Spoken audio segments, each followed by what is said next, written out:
Assembly media point వద్ద YCP నేత రోజా మాట్లాడుతున్నారు. లైవ్ లో చూద్దాం.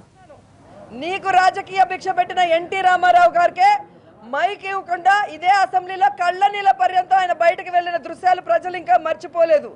కాబట్టి చంద్రబాబు నాయుడు గారికి భజన చేసే కార్యక్రమాల్లో రూల్స్ మార్చి చెప్పి ఈరోజు మీడియాను కూడా పక్కదావ పట్టించాలనుకుంటున్నారు. అందుకే మీకు ఒకసారి ఆ రూల్స్ ప్రొసీజర్ చెప్పాలని వచ్చాను. As a rule, no questions are permitted after a statement is made by a minister because there is a no formal motion before the house on which debate may take place. In exceptional cases, allowed a few clarifications in respect of the statement if it related to an important matter అని.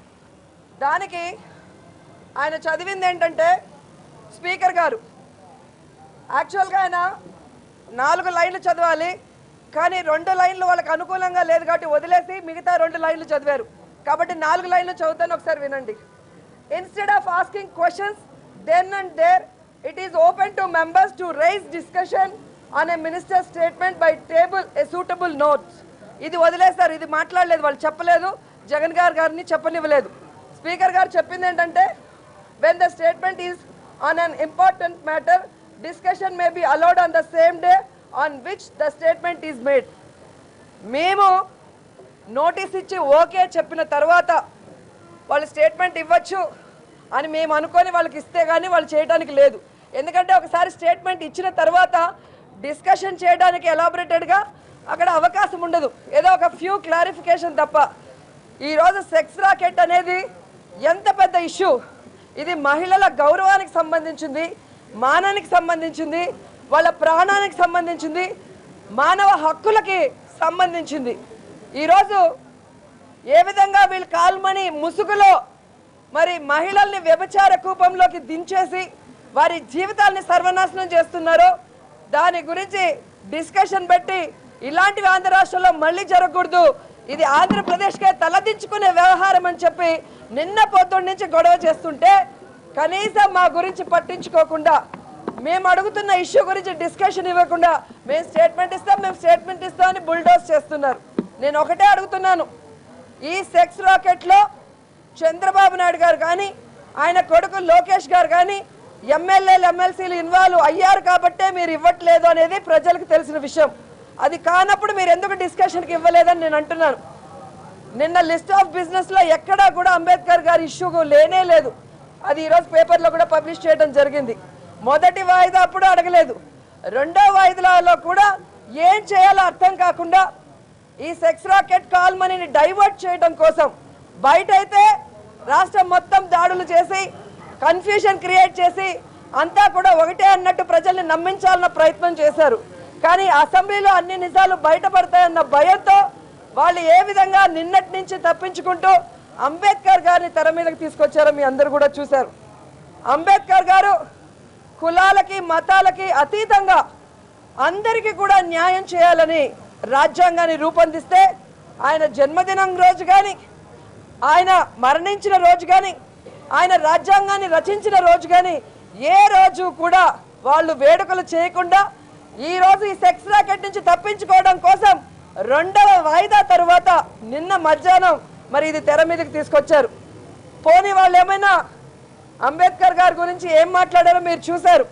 చంద్రబాబు నాయుడు గారిని పొగట్టం, జగన్ గారిని తిట్టడం తప్ప అంబేద్కర్ గారు ఈ రాష్ట్రానికి ఈ దేశానికి దళితులకి పేదవాళ్ళకి బడుగు బలహీన వర్గాలకి ఏం చేశాడు, రాజ్యాంగాల్లో ఏ విధంగా మరి ఆయన చక్కగా రూపొందించారనేది ఎక్కడ కూడా మాట్లాడలేదు.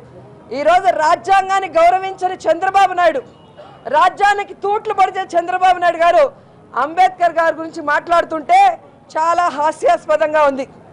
గుడిలోకి వెళ్ళినంత మాత్రాన, మసీదులోకి వెళ్ళినంత మాత్రాన, చర్చిలోకి వెళ్ళినంత మాత్రాన దొంగ కాకుండా పోడు. అంబేద్కర్ గారు చర్చి లాంటి వాళ్ళు, అంబేద్కర్ గారు మసీదు లాంటి వాళ్ళు, అంబేద్కర్ గారు గుడి లాంటి వాళ్ళు. అంత గొప్ప వ్యక్తి గురించి మాట్లాడినంత మాత్రాన చంద్రబాబు నాయుడు మంచోడైపోడు. ఒక నాయకుడు అనేవాడు ప్రజల మంచి కోరాలే కానీ ప్రజల్ని ఏడిపించే విధంగా ఉండకూడదు. చంద్రబాబు నాయుడు గారు ఎప్పుడైతే ముఖ్యమంత్రిగా అడుగుపెట్టాడో కరువు, ఆ తర్వాత తుఫాన్లతో అల్లల్లాడిపోయాం. ఇప్పుడు ఇసుక మాఫియా, ల్యాండ్ మాఫియా, కల్తీ మద్యం మాఫియా, ఇప్పుడు చూస్తే మహిళల జీవితాన్ని సర్వనాశనం చేసే విధంగా సెక్స్ రాకెట్ మాఫియా. ఒక ముఖ్యమంత్రి గారు, పోలీస్ ఉన్నతాధికారులు విజయవాడలో ఉండగానే ఇన్ని జరుగుతున్నాయి అంటే ఈ ప్రభుత్వం వైఫల్యం చెందలేదా? ఇంకా కూడా ముఖ్యమంత్రిగా కొనసాగడానికి నాకు అర్హత ఉందా అని నేను అడుగుతున్నాను. ఈరోజు నిందితులతో ఆయన కొడుకు సన్నిహితంగా ఉన్న వాళ్ళందరినీ కూడా పెంచి పోషించి తప్పు చేసిన వాళ్ళని అరెస్ట్ చేయకుండా తప్పించడం కోసం ఈరోజు రాష్ట్ర వ్యాప్తంగా దాడులు చేసి వాళ్ళని పక్కకి మళ్లించాలి అన్న ప్రయత్నం చేస్తుంటే, మహిళలకి న్యాయం చేయాలని మేము పోరాడుతుంటే ఈరోజు దమ్ము లేక, ధైర్యం లేక ఈరోజు ఒక మహిళను పిలిచి, అనిత అనే మహిళని ఈరోజు ఒక కులాన్ని అడ్డు పెట్టుకొని అంబేద్కర్ గారిని అవమానించే విధంగా ఆవిడతో నన్ను తిట్టిస్తున్నాడు. నేను ఒకటే అడుగుతున్నాను, తెలుగుదేశం పార్టీలో ఉన్న మహిళా మంత్రులకి, ఎమ్మెల్యేలకి చీము నెత్తురు లేదా అని నేను అడుగుతున్నాను. అంగన్వాడీ వాళ్ళని బట్టలు చిరిగిపోయి రక్తం వచ్చేలాగా, స్పృహ కోల్పోయేలాగా, నడుములు ఊడిపోయేలాగా వేళ్లకు పిన్నులతో గుచ్చుతూ వాళ్ళని మగ పోలీసులతో కొట్టిస్తుంటే ఈ ఎమ్మెల్యేలు, మహిళా ఎమ్మెల్యేలకి, మహిళా మంత్రులకి సిగ్గులేదా అని నేను అడుగుతున్నాను. ఏదైతే ఈరోజు మాట్లాడుతుందో పీతల సుజాత ఏం మాట్లాడుతుంది? అంబేద్కర్ గారికి ఆశయాలకి అనుగుణంగా చంద్రబాబు నాయుడు గారు పాలిస్తున్నారంట. ఒక ఎంఆర్ఓ, నువ్వు మంత్రిగా ఉన్న మైనింగ్ లో ఒక ఎంఆర్ఓ ఒక అవినీతిని అరికడితే ఆమెను మీ శాసనసభ్యుడు చింతమనేని ప్రభాకర్ కొడితే అది ఎంఆర్ఓ తప్పని కేబినెట్ లో నిర్ణయం తీసుకుంటే ఈ మహిళా మంత్రులు గాడిదలు కాస్తున్నారా? మహిళలకు అన్యాయం జరుగుతుంటే ఎందుకు నోరు మెదపలేదని నేను అడుగుతున్నాను.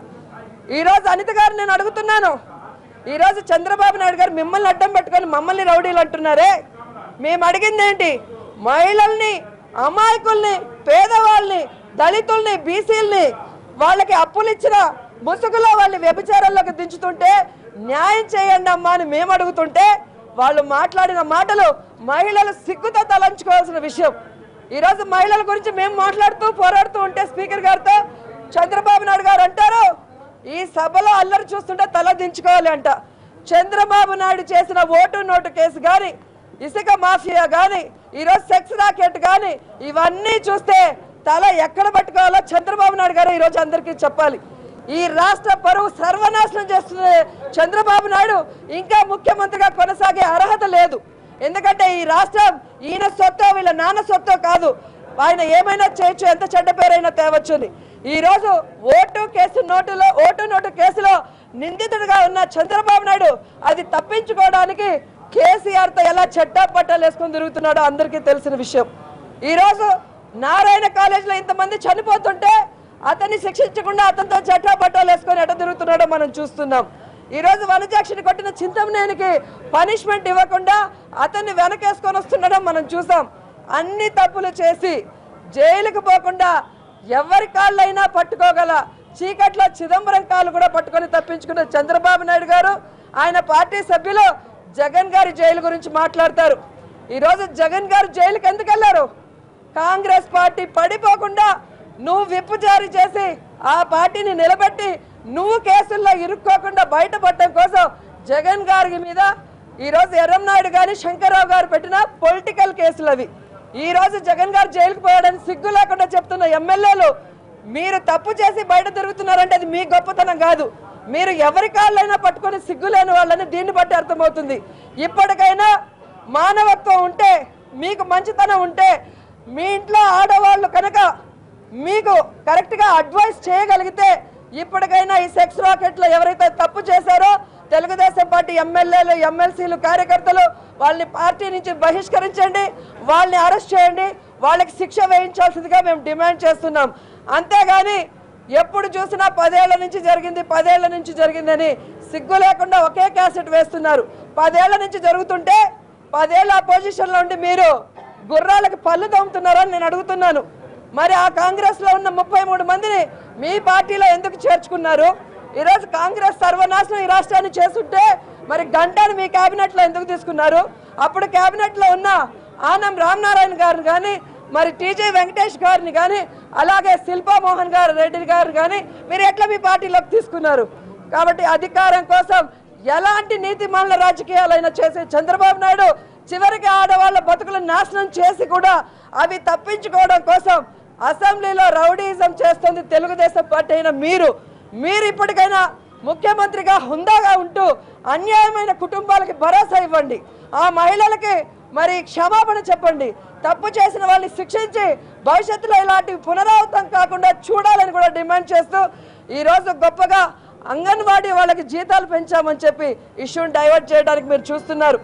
ఈరోజు అంగన్వాడీ వాళ్ళకి జీతాలు పెంచేలాగుంటే ఎందుకు మధ్యాహ్నం వాళ్ళని విజయవాడలో స్పృహ తప్పిపోయేలాగా కొట్టారని నేను అడుగుతున్నాను. వాళ్ళు ప్రాణాల మీదకి వచ్చి ఏమవుతుందన్న భయంతో ఈరోజు మీరు అనౌన్స్ చేశారు, కానీ ఇవ్వడంలో మీకు చిత్తశుద్ధి లేదు. ఎందుకంటే ఆగస్టులో జరిగిన మీటింగ్లో సెప్టెంబర్ 1వ తేదీ నుంచి జీతాలు పెంచి అంగన్వాడీ వాళ్ళకి మేము ఇవ్వబోతున్నామని ఇదే ప్రెస్ మీట్లో అచ్చెన్నాయుడు గారు, పీతల సుజాత చెప్పినా కూడా ఈరోజు డిసెంబర్ అవుతున్నా కూడా వాళ్ళకి ఇవ్వలేదు.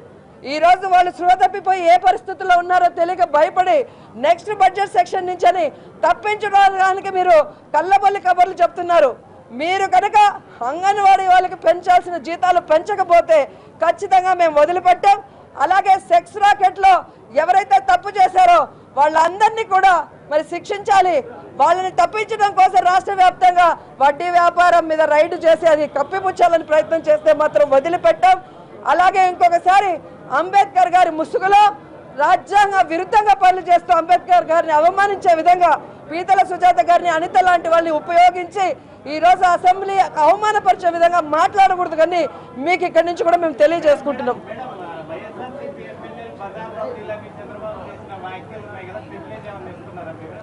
మనం ప్రివిలేజ్ ఇచ్చినా కూడా వాళ్ళు తీసుకోరండి. ఎందుకంటే మీరందరూ చూశారు, ఇదే అసెంబ్లీలో ఎమ్మెల్యేలందరినీ పాతి పెడతాను అని బోండా గారు అంటే మేము ప్రివిలేజ్ మోషన్ ఇచ్చాం, ఇంతవరకు దాన్ని మూవ్ చేయలేదు వాళ్ళు.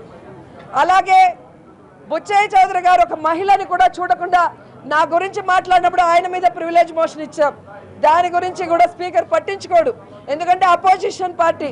అలాగే కాలువ శ్రీనివాస్ గారు జగన్ గారు చదవని స్కూల్లో జగన్ గారు దొంగతనం చేశారని ఏ విధంగా ఆయన అవమానపరిచారో మనం చూసాం, దాని మీద ప్రివిలేజ్ మోషన్ ఇస్తే ఇంతవరకు కూడా తీసుకోలేదు. ఇలా ఎన్నోసార్లు అసెంబ్లీలో అసభ్య పదజాలం వాడిన తెలుగుదేశం పార్టీ నాయకులు మాత్రం ఏమీ అన్నారు. వాళ్ళు మా పేరు పెట్టి మమ్మల్ని తిట్టినా కూడా మాకు సమాధానం చెప్పే అవకాశం కూడా ఈ రోజు కూడా ఇవ్వకపోవడం మీరు చూస్తున్నారు.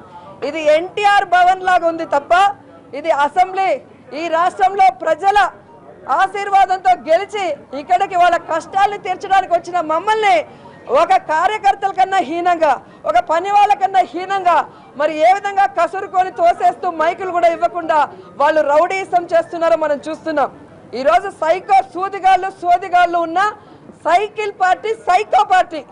వీళ్ళు రౌడీలు, వీళ్ళు గుండాలు కాబట్టే వీళ్ళు ఎంఆర్ వాళ్ళని కొడతారు, అలాగే సర్పంచులను కొడతారు, పోలీసులను కొడతారు, అలాగే ఆడవాళ్ళని వ్యభిచార వృత్తిలోకి దించుతారు. కాబట్టి ఎవరు ఎలాంటి వాళ్ళో ప్రజలకు తెలుసు. కానీ అసెంబ్లీని మీడియాను అడ్డం పెట్టుకొని ప్రజలకు అన్యాయం చేయాలనుకున్నా, ముఖ్యంగా మహిళలకు అన్యాయం చేయాలనుకున్నా మాత్రం చంద్రబాబు నాయుడు గారిని, ఆయన ప్రభుత్వాన్ని వదిలిపెట్టాం.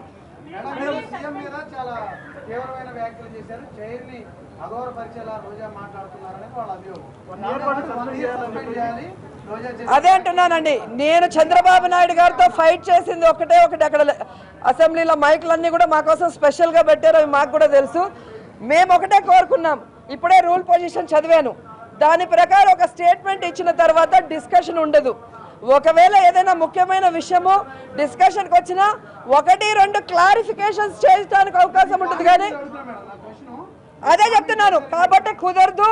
మాకు డిస్కషన్ తర్వాత స్టేట్మెంట్ అని అడిగాము, వాళ్ళు ఒప్పుకోలేదు. సో ప్రజాస్వామ్యాన్ని కూని చేస్తున్న సీఎం డౌన్. అలాగే చంద్రబాబు నాయుడు గారి ఏమన్నారు, చంద్రబాబు నాయుడు గారి కాదు ఏకపక్ష వైఖరి, నిరంకుశ వైఖరి. చంద్రబాబు గారి నిరంకుశ వైఖరి నశించాలి. ప్రజాస్వామ్యాన్ని అపహాస్యం చేస్తున్న చంద్రబాబు నాయుడు డౌన్. అలాగే sex racket CM down, call money CM down అన్నాం. అంతకన్నా మేము ఏం మాట్లాడలేదు. మీరు కావాలంటే మైకులు స్పెషల్గా ముందర పెట్టుకొని ఉన్నారు స్పీకర్ గారి టేబుల్కి, ఒకసారి వినండి. మాకు ఎటువంటి అభ్యంతరం కూడా లేదు. మాకు వాళ్ళతో కొట్లాట పెట్టుకోవడానికి వాళ్ళు మా ఎనిమీలు కాదు, వాళ్ళతో మాకు ఎటువంటి ప్రాబ్లం లేదు. కానీ ఈ రాష్ట్రంలో ప్రజలకు అన్యాయం జరిగితే ప్రతిపక్షంగా పోరాడాల్సిన బాధ్యత మా మీద ఉంది. ఒక మహిళా అధ్యక్షురాలిగా, ఒక శాసనసభ్యురాలిగా, ఒక మహిళగా మహిళల్ని అప్పులిచ్చే ముసుగులో వ్యభిచారంలోకి దించుతూ ఉంటే చూస్తూ ఊడుకుంటే అది ఇంకా సిగ్గుచేటు. అది తెలుగుదేశం పార్టీలో మహిళా ఎమ్మెల్యేలు, మంత్రులు చీము నెత్తురు లేకుండా ఉంటున్నారేమో కానీ మా మహిళలు అలాంటి వాళ్ళు కాదు. ప్రతి ఒక్క ఇష్యూలో, అది డ్వాక్రా విషయంలో కానీ, అంగన్వాడీ విషయంలో కానీ, నిరుద్యోగుల విషయంలో కానీ, ఇప్పుడు కాల్ రాకెట్ విషయంలో కానీ, కల్తీ మద్యం విషయంలో కానీ, దేంట్లో కూడా మహిళలకి అన్యాయం జరిగితే పోరాడతాం. ప్రభుత్వం మెడలు వంచి తప్పు చేసిన వాళ్ళని శిక్షించేంత వరకు వదిలిపెట్టాం.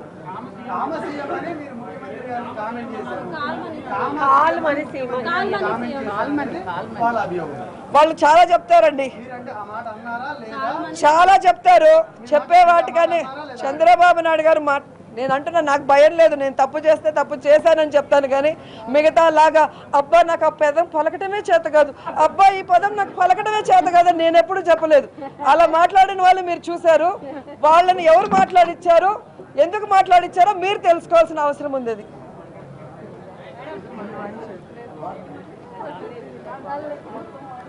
అసెంబ్లీ ఎన్టీఆర్ భవన్ తలపిస్తోందని, సైకిల్ పార్టీ సైకో పార్టీ అని, మహిళలకు ప్రజలకు అన్యాయం జరిగితే టీడీపీ ప్రభుత్వాన్ని వదిలిపెట్టే ప్రసక్తి లేదు అంటున్నారు వైసీపీ ఎమ్మెల్యే రోజా.